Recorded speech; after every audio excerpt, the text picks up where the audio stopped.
Começando então a nossa aula de hoje, vem para as redes sociais para você assistir a nossa aula que já está começando. Pastor e professor Ignaldo Hélio, boa tarde. Boa tarde, Simone. Boa tarde toda a produção da Rádio Vida. Boa tarde, nossos queridos ouvintes da Rádio Vida. Estamos aqui hoje para um programa especial. Você sabe que nós estamos falando de apologética prática e ela inclui você lidar com pessoas de outros credos, né? No fundo, todo mundo tem um credo. Mesmo aquele que diz eu não creio em nada, o que é não crer em nada, né? Até ele crê em alguma coisa.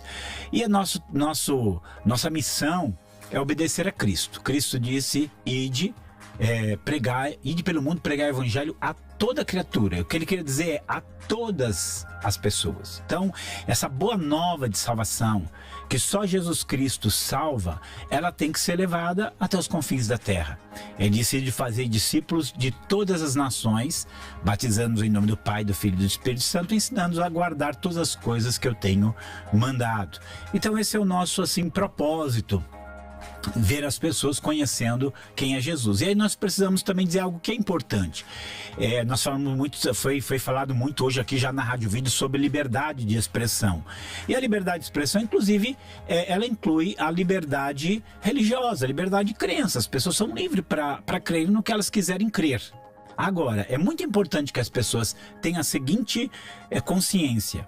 A liberdade de crença não significa que a sua crença esteja correta, que aquilo que você acredita seja correto, até porque você tem muitas crenças contrárias. Então, entre duas crenças contrárias, uma tem que estar certa e outra errada. Não tem como você mudar isso, embora hoje a cabeça das pessoas fica confusa nesse sentido. Mas é verdade, ou é preto ou é branco, ou é quadrado ou é redondo, né? Ou é frio ou é quente, ou é luz ou é trevas. Não dá para ser os dois ao mesmo tempo. Duas coisas antagônicas não podem estar certas ao mesmo tempo. Então nós temos que aprender a respeitar a crença das pessoas, mas o respeitar não significa achar que está certo. Tá? Nosso compromisso é falar a verdade revelada em Deus, por Deus através de Jesus Cristo. Esse é o nosso trabalho. Provérbios 14, 12 diz: há caminhos que para o homem parecem direito, mas no fim são caminhos de morte. Então é comum as pessoas terem crenças que mais tarde elas vão descobrir que não eram verdadeiras. Isso vai acontecer muito no campo das crenças religiosas. E aí então hoje nós vamos ter um programa muito especial. Nós estaremos falando com Adriano Palomares, lá de Portugal. Ele vai estar conversando conosco, mas ele é brasileiro, tá? Morando em Portugal há alguns anos. Ele vai contar um pouquinho da história dele.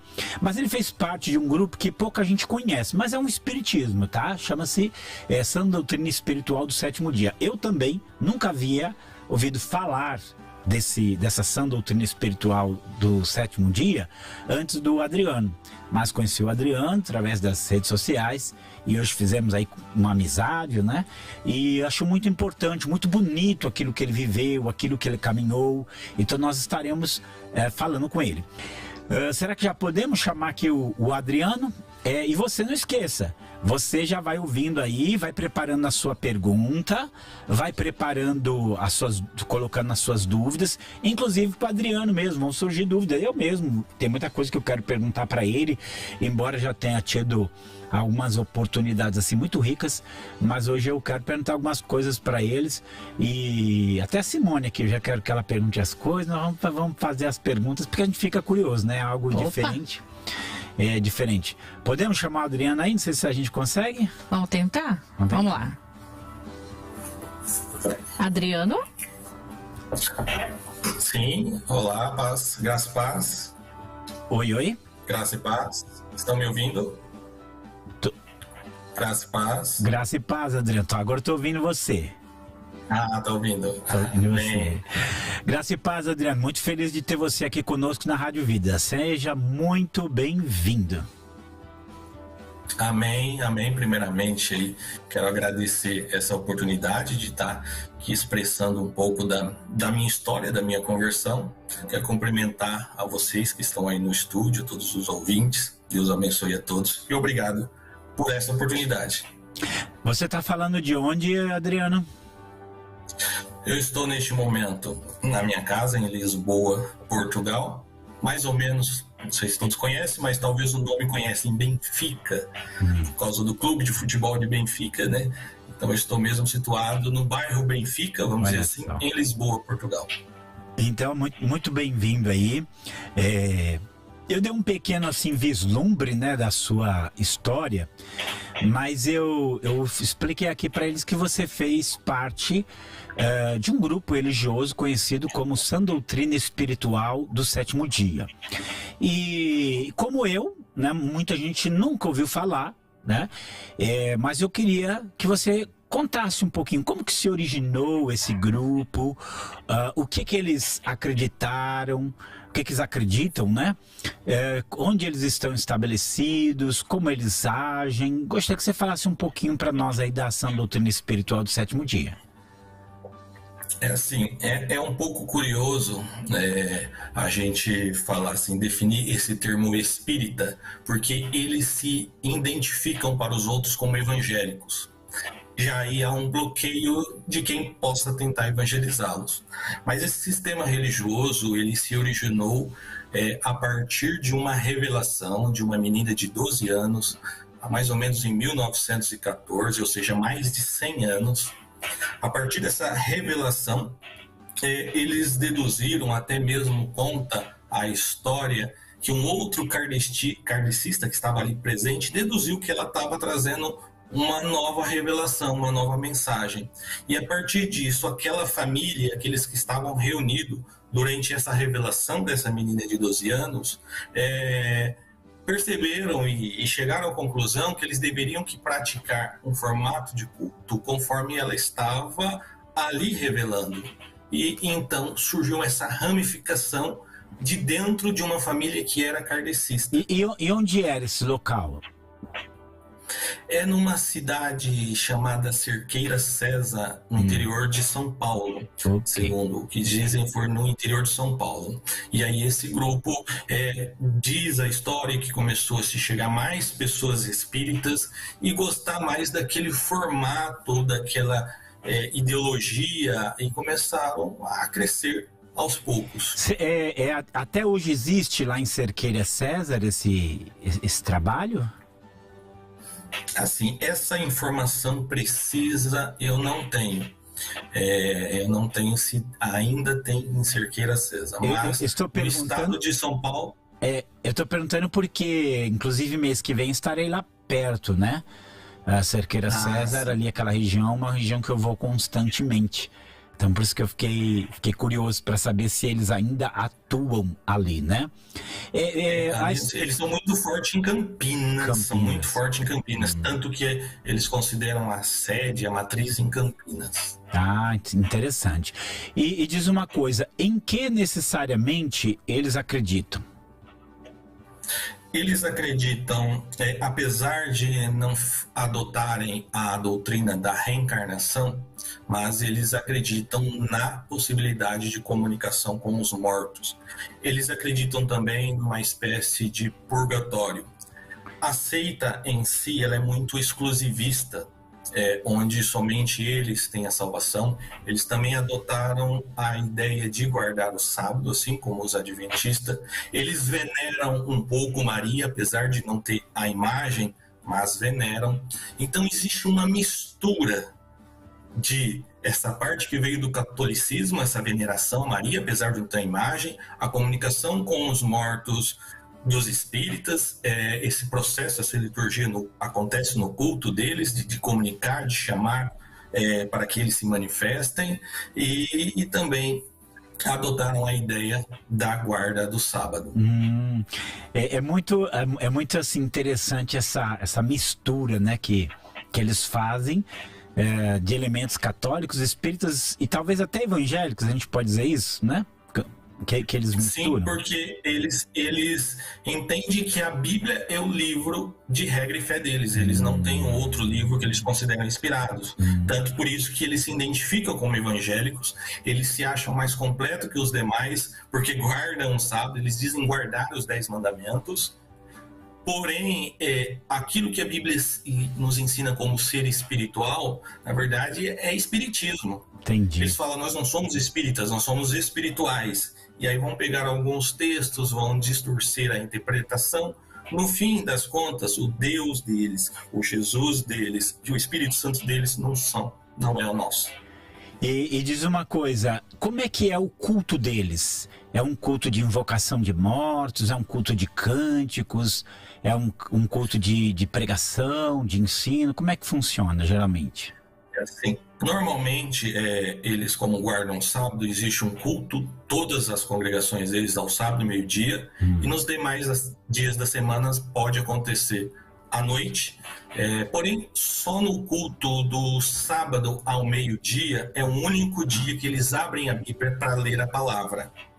Nos demais cultos é apenas um ritual, onde eles abrem possibilidade e invocam esses mortos. Eles chamam de três comunicação, e até existe no espiritismo kardecista 3 ordens, mas lá eles chamam de três comunicação, onde eles vão abrir 3 fases para 3 espécies de espíritos diferentes. Eles chamam os espíritos terrestres, que são espíritos maus, imundos, que manifestam até falando palavras feias, complicadas. Numa outra segunda fase de comunicação, eles chamam de espíritos arrependidos, porque esses espíritos terrestres são lançados ao fogo purificador, uma espécie de purgatório, e aí depois eles manifestam arrependidos dos seus pecados, depois de terem passado pelo fogo. E numa terceira fase, eles são chamados de espíritos consoladores. Eles chamam de Espírito Santo todos os espíritos salvos. Então, quando eles catam um texto que está lá, o Espírito Santo, para eles, na verdade, é o espírito de um morto salvo. Olha só. Fala uma coisa, esse trabalho, ele tem em muitos lugares do Brasil? Tem, assim, tá mais forte em São Paulo, mas praticamente quase todos os estados têm. Tem pelo menos, porque assim, às vezes não vão ver congregação com a placa, mas há muitos cultos em casas deles. As pessoas se reúnem em casas. E eles se denominam como? Eles se denominam como igreja, como centro espírita? Bom, como igreja, como congregação, uma linguagem muito parecida com a nossa cristã evangélica. É a única coisa que eles vão dizer que nós somos do 7º dia, eles vão falar com as pessoas. Eu mesmo, na minha época de criança, quando eu ia para a escola, eu falava, eu sou evangélico. Eu lembro quando comecei o primeiro emprego, eu falava, olha, eu guardo o sábado, eu queria o direito de não trabalhar o sábado e tal, porque eu sou evangélico. Eles falavam, mas você é adventista? Eu falava, não sou adventista, sou um outro conceito de igreja evangélica, mas que guarda o sábado. É assim que eu me identificava. Então, ninguém chegava, ninguém tentava nos evangelizar por causa disso. O meu pai, aqui, eu morava no centro de São Paulo, tínhamos vizinhos pastores, vizinhos evangélicos de anos, e, lógico, só depois, quando nós nos convertemos, que eles foram entender mesmo a profundeza do negócio. Eu ainda tenho muitas coisas que eu quero ouvir você assim falar e contar a sua história, tá? Mas a gente tem algumas curiosidades, então a gente sempre vai, né, perguntando assim, mais as coisas externas. Aí eu queria saber o seguinte, como é que as pessoas elas chegam, né? Porque assim, por exemplo, eu nunca ouvi falar. Mas é até importante aqui porque, como você vê, uma pessoa pode ir para lá enganado, ela achar que está indo para um grupo que é evangélico, às vezes se envolver e não é, né? Não tem nada a ver com o cristianismo bíblico. Então me fala assim, como é que as pessoas geralmente elas passam a fazer parte desse grupo religioso? Qual é o caminho que as pessoas trilham para chegar até lá? É assim, eles não fazem nenhum investimento em evangelismo, ou como fazem o Testemunho de Jeová, por exemplo, o próprio Adventismo, eles não fazem esse tipo de investimento. Eles cresceram nesses anos todos mesmo de pai para filhos, e pessoas, por exemplo, é muito comum ter católicos que se convertem àquela seita, uma pessoa começar a namorar, que é daquela seita, namora um católico e sempre... eles aconselham a namorarem pessoas da religião, mas se não, tentar trazer essa pessoa para a religião. Então a maioria dos que se converteram eram católicos ou espíritas.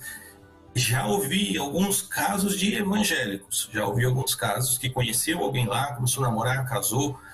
Então eles se chegam desta forma, porque conhece alguém de lá Eu me lembro até que uma vez, no meu período de escola, como que eu achava que aquilo é normal, porque eu nunca tinha visitado uma igreja evangélica na vida, eu convidei um colega de escola para assistir um culto. E ele, por acaso, era de família evangélica, pais cristãos. Ele ficou sem entender nada, ele achou tudo aquilo muito esquisito, e para mim que ele estava gostando. Como não sabia, para mim ele estava achando tudo maravilhoso, aquela liturgia, aquele culto, aquelas canções, e eu levei, só que ele, como era de uma família cristã, logo ele percebeu que tinha coisa esquisita lá. Mas se a gente levasse um católico que é acostumado com veneração a imagens, ou até com essa questão do purgatório, ele era facilmente convencido. Olha só. Bom, eu tô com a Simone aqui. Simone faz parte da nossa produção, nossa radialista aqui. E ela ficou curiosa, quer fazer uma pergunta também. Fazer uma pergunta para você. Só lembrando que daqui a pouco a gente entra no intervalo, mas quando voltar você vai compartilhar bastante da sua história, tá bom? Pode falar, Simone. O Adriano, você estava falando aí em pessoas que se casam, tal. Essa igreja que você ia, ela celebra casamentos, ela faz batismos, ou seja, a pessoa batiza lá nessa igreja? Sim, sim. O batismo é semelhante ao batismo católico, desde bebê, com aquele copinho de água na cabeça, né? Aspersão, né? E eles batizam aspersão, batismo por aspersão. Então, é uma cerimônia muito parecida com a cerimônia católica de batismo. E no casamento há também uma cerimônia religiosa, onde eles também invocam os mortos neste casamento. Só que eles só invocam os supostos espíritos de mortos bons. E aí é possível que eu vou usar esse nome, mas não é esse nome que eles usam lá. Vamos dizer assim, que algum médium que tenha o dom de receber um espírito de um familiar daquele que está casando, e aí esse espírito vem e confirma o casamento daquela pessoa. Meu pai. Tipo, dá a bênção para esse casamento, é isso? Exatamente, existe uma pregação no casamento, existe a troca das alianças e tal, tudo mais, só que eles, em uma parte da cerimônia do casamento, eles abrem um espaço para que o espírito se manifestem. Na maioria dos casos, esse espírito se identifica como um familiar daquele que está casando, e aí ele confirma a aliança, ele dá a bênção, exatamente. Olha só, você vê assim, né? O próprio kardecismo em si, ele já cria uma certa identificação cristã que as pessoas acabam achando que está num cristianismo, né? E um grupo como esse parece que a identificação ainda é maior. Adriana, nós vamos fazer o seguinte, nós vamos para o intervalo agora e quando voltar eu quero ouvir como que você se envolveu com esse grupo, né? E como que você foi desse grupo para o Evangelho de Jesus Cristo bíblico, né? E depois aí o que aconteceu, tá bom? Então daqui a pouco a gente volta. Você que tiver perguntas pro Adriano, faça também. Adriano é uma pessoa, ele não é só uma pessoa que teve essa experiência. Adriano é um estudioso da palavra, ele é um apologista, ele tem canal no YouTube onde o testemunho dele, muita coisa que Deus fez está gravado e ele tem muita coisa boa para nos instruir e abençoar. Então até daqui a pouco, continua aqui na Rádio Vida conosco. A vida voltou com Vida Teológica. Estamos de volta com o programa Vida Teológica. E já estamos aqui voltando aqui com o nosso querido Adriano Palomares. Mas deixa eu perguntar, tem algum comentário aí, Simone? Tem sim, pessoas que estão aqui ligados na nossa aula de hoje. A Vânia Amy Durães de Freitas, Luiz Fernando de São José dos Campos, também o Antônio Carvalho, a Lucineia Vitoriano de Souza, Rebeca Jesus, Tânia Leico, Joseval Ribeiro, sempre ligado, né? E o Reginaldo Priori também. A Vânia Amy Durães de Freitas, ela diz assim, parece com os rituais do deus lar greco-romano, mencionado pelo livro A Cidade Antiga de Fustel de Coleides, em que o ancestral deve aceitar, no caso, a mulher na nova família. Parece um negócio assim mesmo, bem pagão, né? Bem pagão, que aí mistura o cristianismo. Tem também aqui, ó, o Joseval Ribeiro, dizendo: Pastor Ignaldo e Adriano, os espíritas buscam usar 1 Coríntios 15, 29 para defender a sua fé. Como rebater essa falsa fé, reencarnação de Elias, que nem morreu? Enfim, como evangelizar esse povo? Então, quem vai responder isso vai ser o Adriano. Adriano, voltando aqui, Adriano, eu quero ver com você aqui, eu queria que você contasse para nós um pouquinho de como foi o seu envolvimento com esse grupo e como foi essa saída, né? E eu sei que tem uma história muito bonita aí, onde entra a palavra de Deus na sua vida. Então eu gostaria que você dissesse aí para nós como foi que você entrou e como foi que você teve esse encontro redentor e transformador com Cristo. Amém, amém. Se eu fosse contar todos os mínimos detalhes, acho que dá para escrever um livro gigantesco. E deve escrever, mas, né? Exatamente, se Deus quiser, futuramente a gente vai tratar disso. Começou no meu avô, que já numa certa idade, meu avô, claro, nasceu antes da fundação desse sistema religioso, a religião surgiu em 1914, depois meu avô teve algum contato com membros dessa seita, que já estava em processo de formação, porém o meu pai já nasceu dentro da seita, ou seja, a seita foi fundada em 1914, mais ou menos aí, e meu pai nasceu em 1937. Meu pai tem 85 anos, meu pai infelizmente ainda é membro da seita, qual peço a oração de vocês para que haja libertação, apesar da idade, ele é lúcido, consciente. E então entrou em meu pai, consequentemente entrou em todos os meus irmãos. Todos nós nascemos nesse sistema religioso, eu nasci. E interessante é que meu pai, ele é uma coluna, ele é uma pessoa conhecida dentro do sistema da seita a nível nacional. O meu pai foi uma espécie de líder de congregação, de pastor. Além de meu pai ser lá dentro, eu vou usar a linguagem do espírita, que é o médium, só que meu pai recebia canções. O meu pai recebeu mais de 1000 canções dentro da seita. Então, onde meu pai não era conhecido pessoalmente, o nome dele estava envolvido. Ou seja, meu pai recebia hinos, porém, os hinos davam o nome de um morto no final. É sempre assim, é como se fosse uma carta, os próprios médiuns revelam aquela carta assim no nome de uma pessoa, só que naquele sistema religioso isso era feito uma espécie de psicografia, só que de hinos, né? Exatamente, então todos os hinos deles, ou 99%, no final é assinado o nome de um morto, na maioria dos casos conhecido por eles. Ou um personagem bíblico muito famoso se manifesta lá dentro da seita, ou parente de alguém. É sempre alguém que eles conhecem, essa é a questão. Então eu nasci nesse sistema religioso, então fui criado, batizado, ensinado, porque meu pai era um líder lá dentro, líder de congregação, como se fosse um pastor, vamos dizer assim. Então eu cresci debaixo da autoridade do meu pai, dos ensinos deles e de pessoas da minha família. 98% eram membros dessa seita.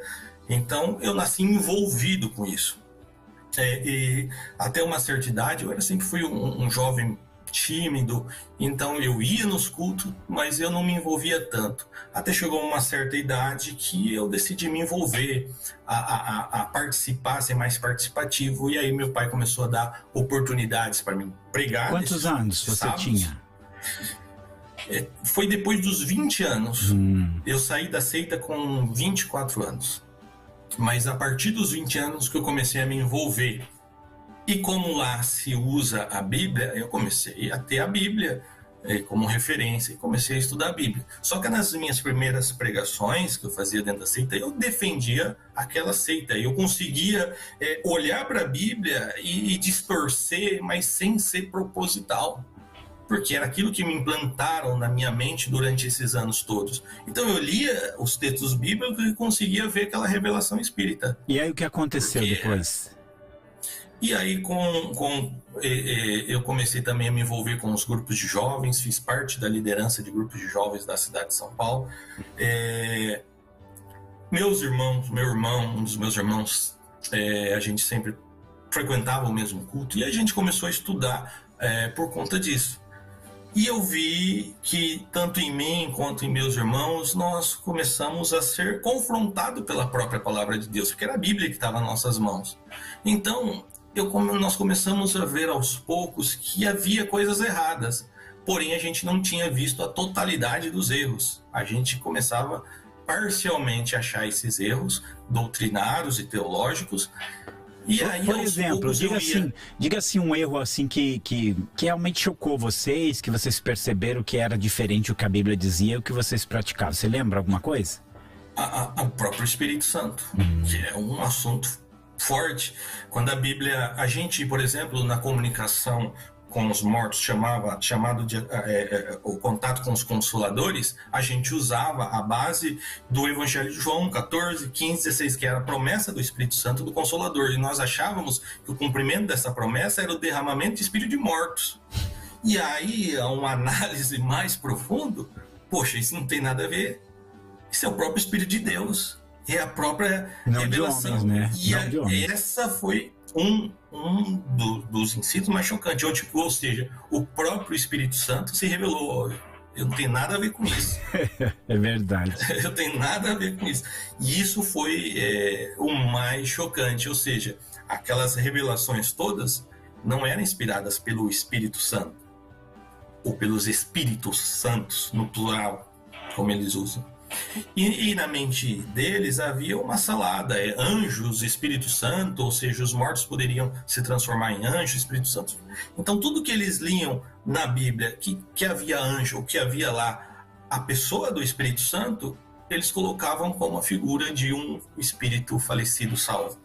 Olha só. E era sempre feito essa troca, essa adulteração. É só lembrando aqui que essa identificação do Consolador com os espíritos, ela está presente também no kardecismo, né? É porque boa parte das pessoas que, pelo que eu vi, iniciaram esse trabalho, eles vieram do kardecismo, então eles acabavam tendo a mesma ideia, né? Mas a gente vê assim o que a Bíblia é falando por si mesmo, é algo que eu louvo a Deus assim por esse impacto na vida de vocês. Mas me fala aí como foi esse impacto, como é que foi essa mudança, como é que as pessoas reagiram, vai contando para nós um pouquinho aí.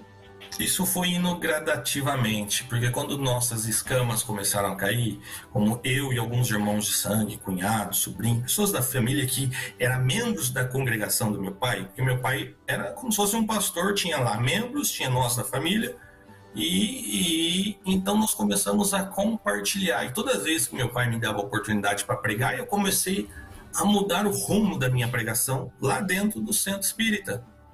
E eu lembro que as pessoas foram abandonando a congregação do meu pai porque não estava concordando com a nossa mensagem. E aqueles que passaram a concordar permaneceram. Começávamos a trocar ideias com meus irmãos, com parentes, com conhecidos. E aos poucos, aqueles que começaram a aceitar aquela mensagem do Evangelho começaram a gostar, a ter uma visão diferente. Poxa, realmente isso está certo. E outros que não aceitaram essa mensagem foram se desligando. Deixa eu perguntar, vocês nessa época já falavam sobre Jesus morrendo na cruz pelos nossos pecados, Jesus ressuscitado? Sim. Já falavam sobre isso? Tudo essa linguagem usada na igreja evangélica é usada lá. Só que isso acaba por ser exclusivo deles. Ou seja, é como se a cruz só valia para quem é membro batizado da seita. Ou seja, quem morre sem o batismo da seita tem que passar pelo processo espírita deles, depois de morto. Ou seja, no fim das contas, a igreja, a religião é a salvadora. Entendi. E o que exatamente vocês pregavam que muitos não gostavam? A própria ideia do Espírito Santo. Algumas, por exemplo, eu falei que tinha uma certa veneração a Maria, e uma parte do culto é como se fosse os supostos espíritos pedissem perdão à Virgem Maria. E eu comecei a mudar a linguagem.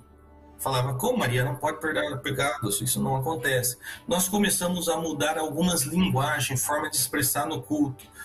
E em algum momento do culto que supostamente tinha que chamar os espíritos ao arrependimento, eu comecei a mudar minha linguagem e comecei a chamar as pessoas ali vivas ao arrependimento. Olha só. Falei, quem tem que se arrepender é quem está aqui vivo.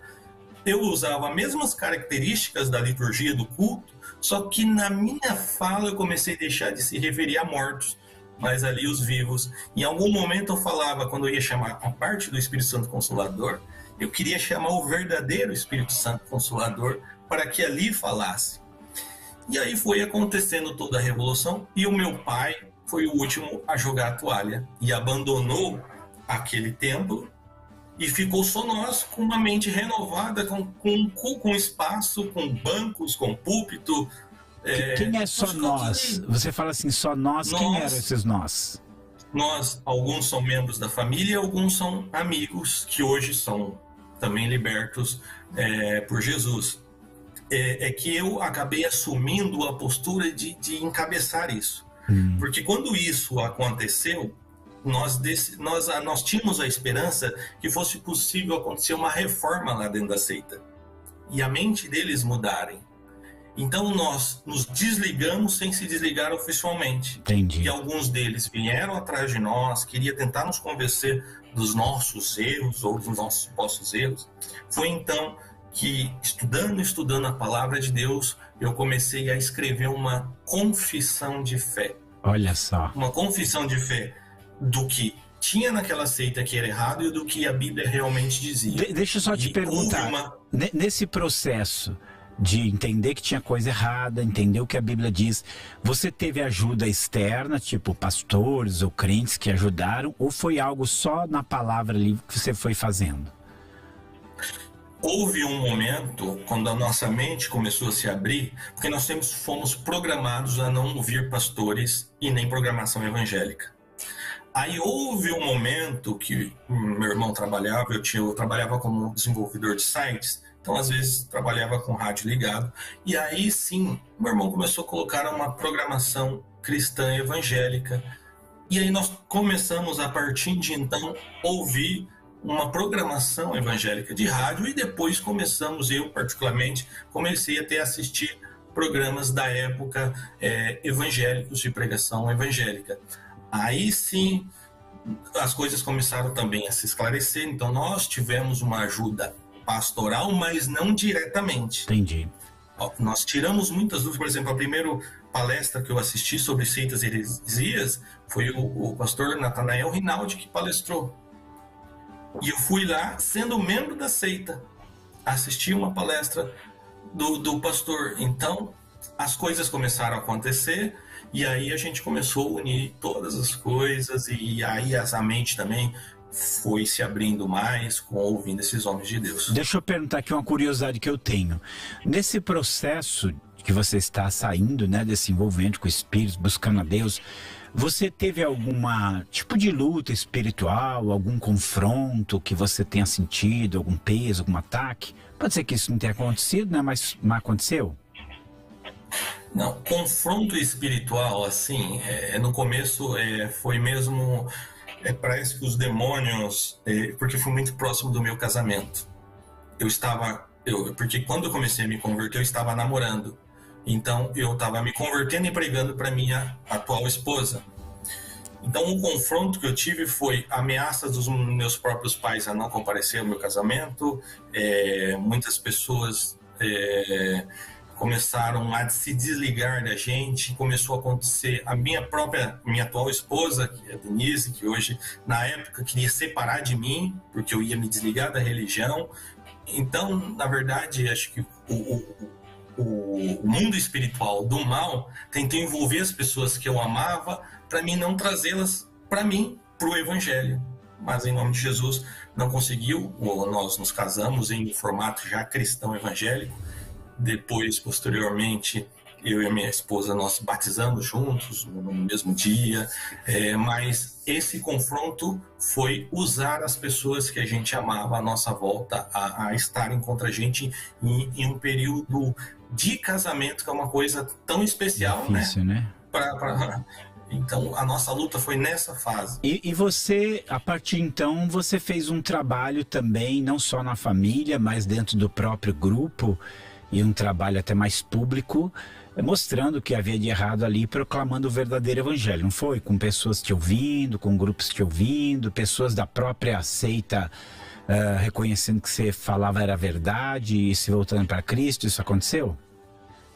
Exatamente. Eu comecei com a impressão de documentos com essa nova confissão de fé, em numa reunião distribuindo para líderes daquela seita, e eu achei que seria mais justo que todos lessem. Então, como eu era desenvolvedor de site, eu criei um site na época onde eu expus a confissão de fé, expus meus testemunhos, os testemunhos daqueles que se converteram também foram expostos neste site. Hoje, infelizmente, não está ativo, mas na época era muito forte, teve muitos acessos. Eu recebi muitos e-mails de pessoas da seita pedindo ajuda, que até então eles estavam com dificuldades, estavam percebendo que tinha algo errado, mas não tinham forças, vamos dizer assim, para se desligarem, para se libertarem. Algumas pessoas da época que me criticaram, vamos dizer assim, que me xingaram, muitas delas já se converteram hoje. Inclusive, domingo que passou agora, eu estive num batismo aqui em Portugal de uma pessoa que foi membro desta mesma seita. Olha só, mas aí em Portugal ou aqui no Brasil? Aqui em Portugal. Olha só, tem até em Portugal. Essa pessoa, por conta ela não tem a igreja, mas tem membros. Olha, a pessoa que acredita. Por conta desse trabalho que a gente fez na internet, e hoje eu faço mais no meu canal, e a gente acaba estreitando esses laços. Então, esses dias eu recebi uma mensagem no Instagram de alguém que é da seita, que está no Japão, pedindo ajuda de oração, porque ela já está entendendo que está tudo errado, mas o esposo não. Olha então, só. Ela está num confronto, porque há uma possibilidade de um divórcio que ela não quer. Entendi. E deixa eu te perguntar, além de pessoas da seita que pelo seu trabalho, né, vieram a crer em Jesus por causa do seu testemunho, de outros grupos espíritas também acontece isso? Pessoas entrarem em contato com você? Aconteceu de muitos espíritas kardecistas mesmo entra, porque eu associo o nome de uma religião a outra. Entendi. Muitos espíritas mesmo, e a base que eu tenho sobre o que eu aprendi, que eu estudei, é a mesma coisa, é o mesmo ensino, a gente fala com os mesmos argumentos, por mais que não tenha lá a questão da reencarnação, mas é claro, as escrituras quanto a isso. Então a gente defende a ressurreição, não a reencarnação, e esses textos como de Elias. Ontem mesmo eu fui confrontado que alguém usando o Monte da Transfiguração para defender a possibilidade de consulta com os mortos. Eu falei, mas Elias está ali, Elias morreu. Então não é o espírito de Elias morreu. Elias tratava de uma visão. E em relação também a kardecistas que vêm confrontar sobre isso, a gente apresenta toda essa base bíblica para eles. E outros grupos, outras seitas, também já entrou em contato comigo nesses anos todos, há mais de 12, 13 anos que eu faço esse trabalho na internet. Já recebi muitos e-mails, muitos contatos. Eu lembro até que alguns você... não eram convertidos, hoje já se converteram. Eu lembro que você contou, inclusive, acho que de uma família, não lembro agora se era de Tocantins, que foi abençoado pelo seu trabalho, foi te conhecer em São Paulo, quando você... Exatamente. Isso foi mesmo no princípio, assim que eu publiquei o site, e a gente publicou, e essa pessoa nos contactou através do site, aí eu comecei, e essa pessoa disse que na época, um grupo também da seita, eles estavam com muitas dúvidas, mas as dúvidas foram sanadas ao encontrarem o nosso site. Olha que bênção. E aí, a partir de então, eles se libertaram, foram batizados e vieram questão de vir a São Paulo nos conhecer. Glória a Deus aí pelo seu trabalho, parabéns pelo seu trabalho. Deixa eu, assim, o que a gente procura fazer, né?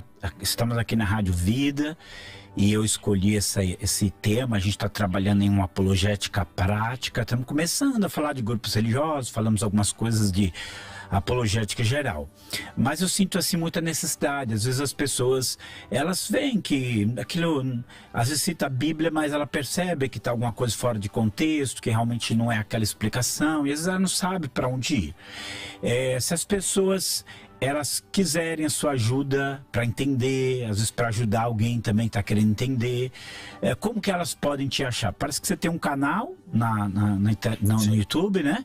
Eu não sei se você tem site, se você pode divulgar algum meio de contato com você, passe para nós. Sim, o nosso site Porque a rede social mudou um pouco a direção da forma de divulgar as coisas, então eu estou focando mesmo no canal, Instagram, Adriano Palomares, tanto Instagram como o canal do YouTube, digitar Adriano Palomares, tem lá o conteúdo e através do canal do Instagram conseguem falar comigo no privado ou me enviar mensagens. Só digitar lá no YouTube Adriano Palomares ou no Instagram Adriano Palomares. Então é excelente, Adriano.